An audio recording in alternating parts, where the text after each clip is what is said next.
you're probably suffering from one-life-itis, suffering from the compression and panic and terror of being told that you may any minute go to permanently burn in some horrible place of torture. If you think you're not going to get any more, it makes you more hungry. This is the human dilemma. Look at the human dilemma. We're eating too much. We're taking too much. We're addicted. Why are we humans addicted? You see any animals that are out there addicted to drugs? No. Alcohol? No. Why? And that's why so many people are depressed. And that's why so many people do take drugs. And so many things that harm them otherwise. The time we're living in right now, I would like to propose to you, is an opportunity to think about ourselves a different way. This viewpoint is the most livable, lovable, useful, user-friendly viewpoint. If you only have one life, then Shakabra, relax.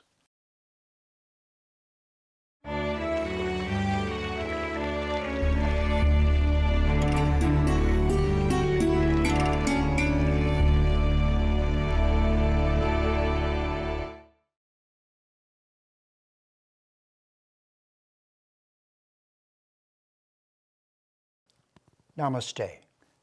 Welcome to Vedic Vidya. My name is Jeffrey Armstrong, Kavindra Rishi. Vedic Vidya is available exclusively on Citti Media, English channel, on Sunday nights at 7 p.m. IST. Our topic tonight is the difference between the many lifetimes worldview of the Hindu Vedic culture and the one lifetime view of Judaism, Christianity, Islam, and modern science, or how the insanity of our world arises from the fear and small-mindedness that comes from thinking we only have one life. Life is very difficult on a good day. It's a struggle, isn't it? Every culture knows this. Everyone sees it. Everyone experiences it. And so today we're going to talk about how worldview influences the mood we're in while we live that one life. But as soon as you only have one life, it would be no different than if I said to you after you're done watching this video, you have one day, 1 month, 1 year. You wouldn't like any of them. They would all terrify you. Really, you would say? That's it? Mm-hmm. That's it. Done. Over. Finished. Now, there should be a part of you that's resisting that and saying, no. No, why is it that we don't want to die? This is the philosophical question that starts the whole thing. You either ask it or you don't. If you don't, perhaps you've believed others who say there's only one life, so why ask? But what if, just what if, there's another worldview? And that worldview starts out with a different premise. Instead of no explanation of how we got here, which is certainly modern science, except for creeping and crawling up from the lowest amoeba up to somehow being human, and there is no explanation aside from fiat creation in Judaism, Christianity, or Islam. Voila, it's all there. That's fine. But then what? Oh, then humans come along. Oh, what do?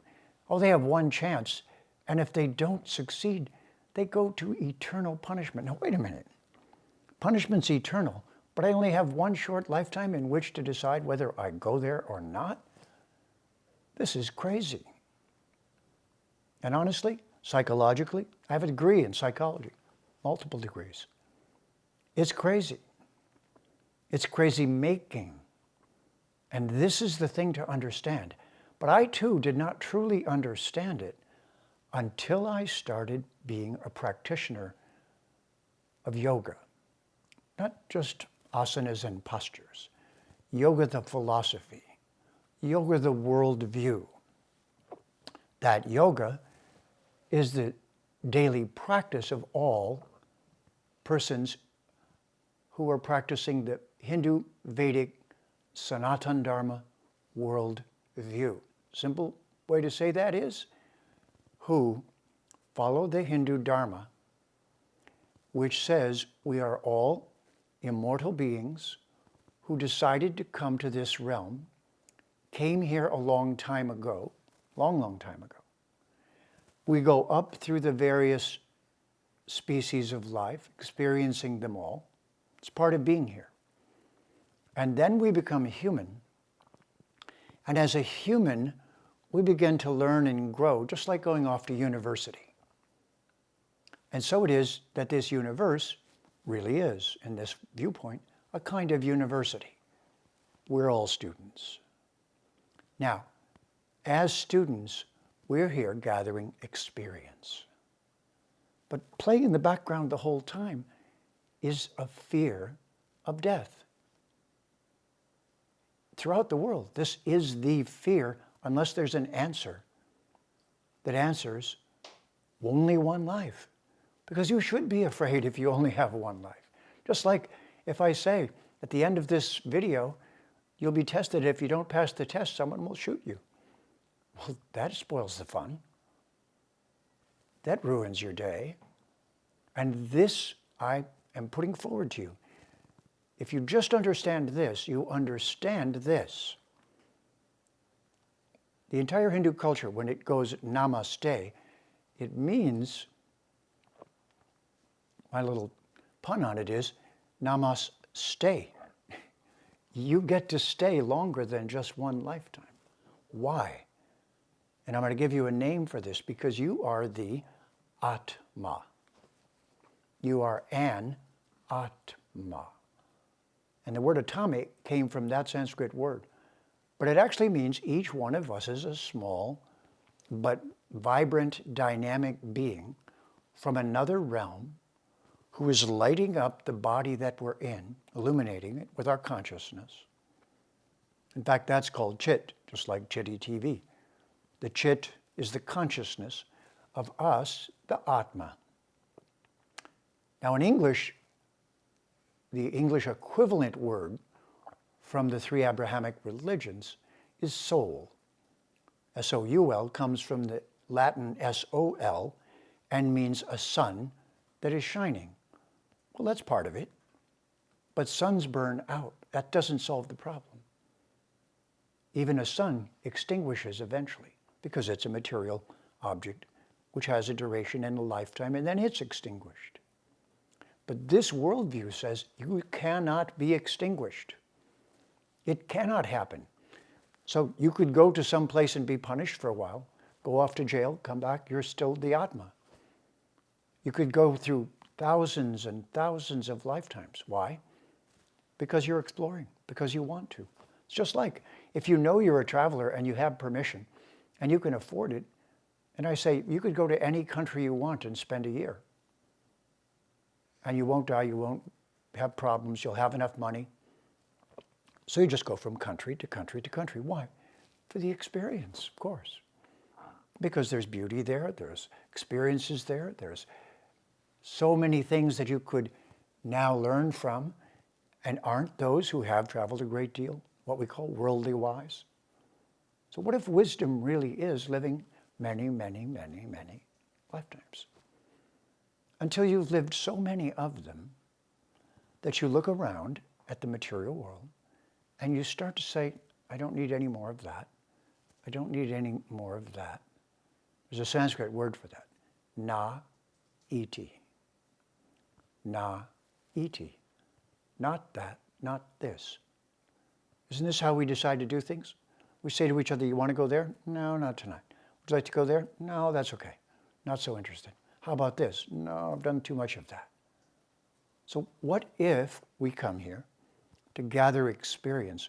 What if that's the game? Now watch.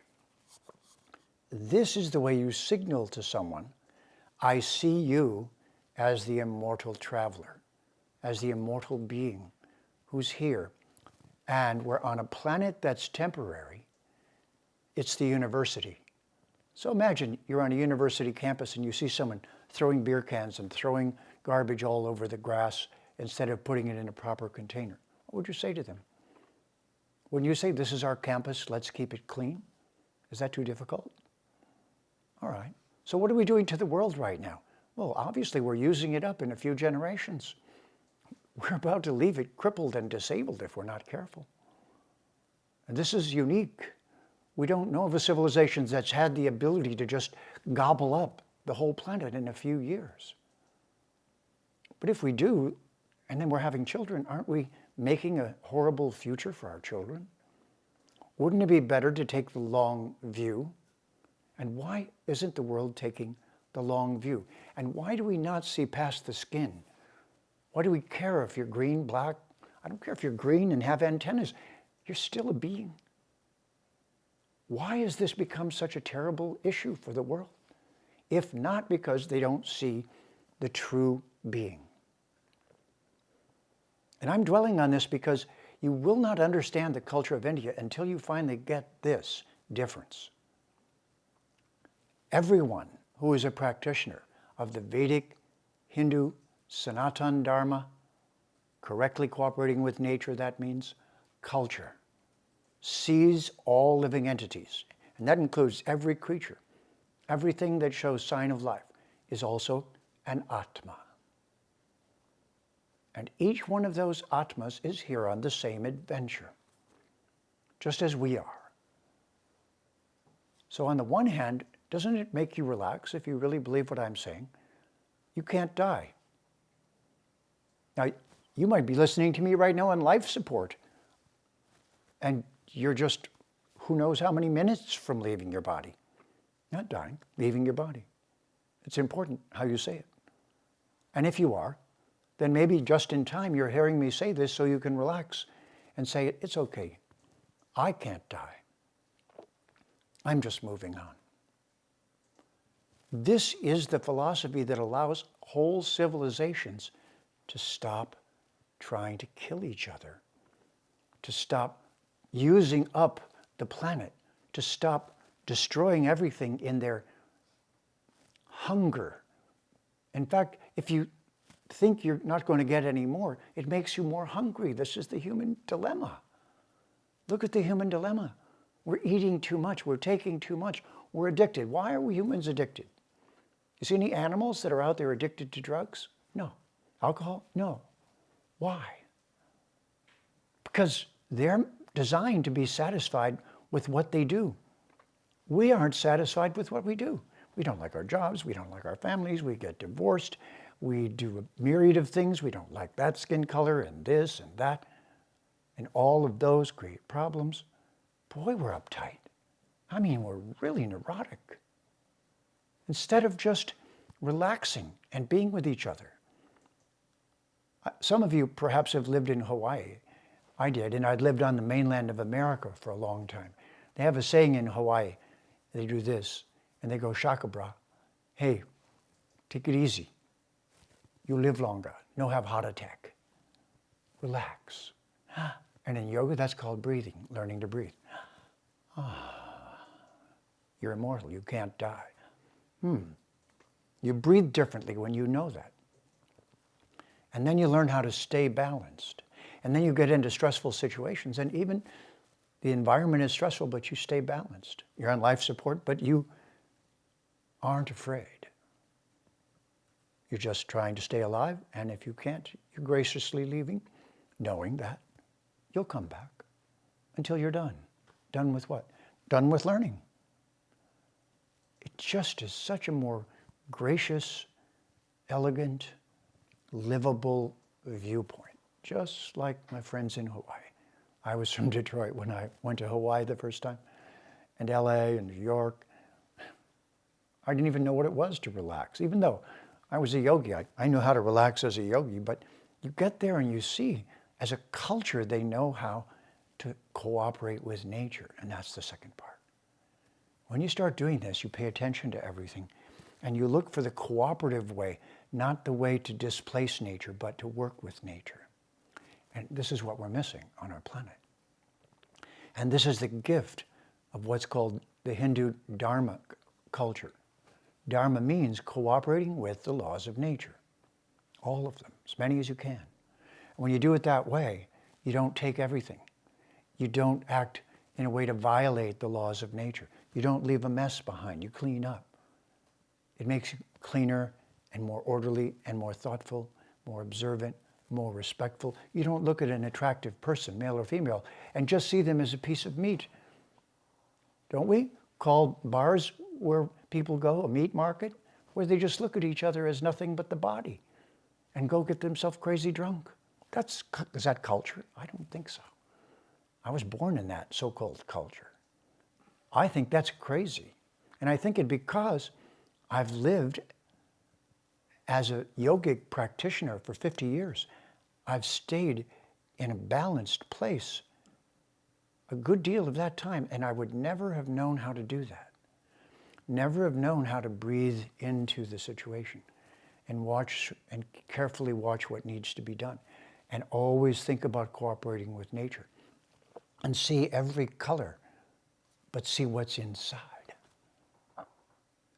We need this on our planet right now. And this isn't a religion you can join. You can't join this, but you can decide you're going to do it. And what does it give to you? What do we get out of it? Well, what you get is a relaxed ride on what can be a very difficult journey. And it just makes all the difference. I have degrees in psychology. I used to study why people are crazy, why people are so upset.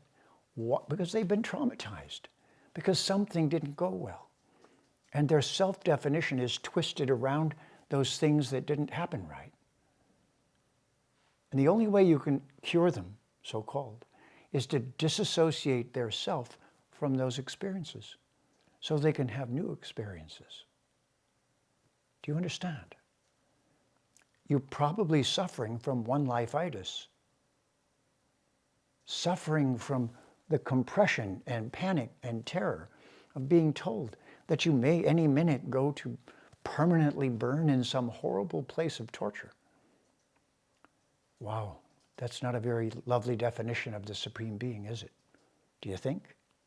You think that the Supreme Being who made everything so beautiful, that has that as our destination? You really believe that? I hope not. It's depressing. And that's why so many people are depressed. And that's why so many people do take drugs. And so many things that harm them otherwise.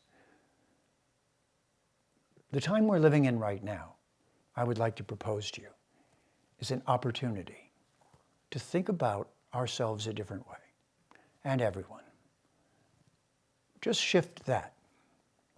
Keep the rest of what you've been of your culture, but shift that until everyone you see, you start with honoring them as a fellow traveler through time. Actually, we're time travelers. Because as soon as this body's gone and they burn it, I'll go somewhere else and get another one, and another one, and another one. As a matter of fact, you've heard it as karma.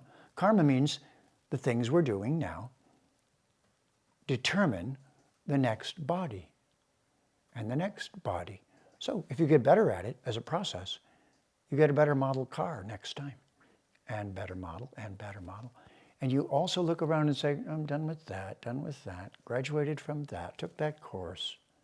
Once again, if you've graduated from a campus, go back, walk around, and see what you still need from the campus, aside from your youth. But isn't that the secret? Isn't our youth the secret? Isn't that what we grieve at losing?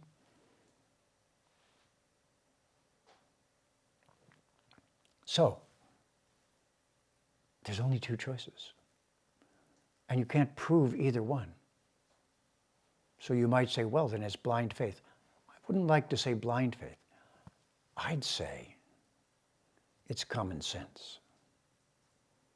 If this beautiful, incredible universe wasn't brought into being by an incredible, beautiful being, I'll be very surprised. And if we aren't all resisting death because we're immortal beings, I'll be very surprised. But in the meantime, this viewpoint is the most livable, lovable, useful, user-friendly viewpoint. If you only have one life, then Shakabra, relax. Vedic Vidya means shining the light of truth. Tune in to Vedic Vidya on the Citti English channel Sunday night at 7 p.m. IST. My name is Kavindra Rishi, Jeffrey Armstrong. See you next time, and have a Namaste.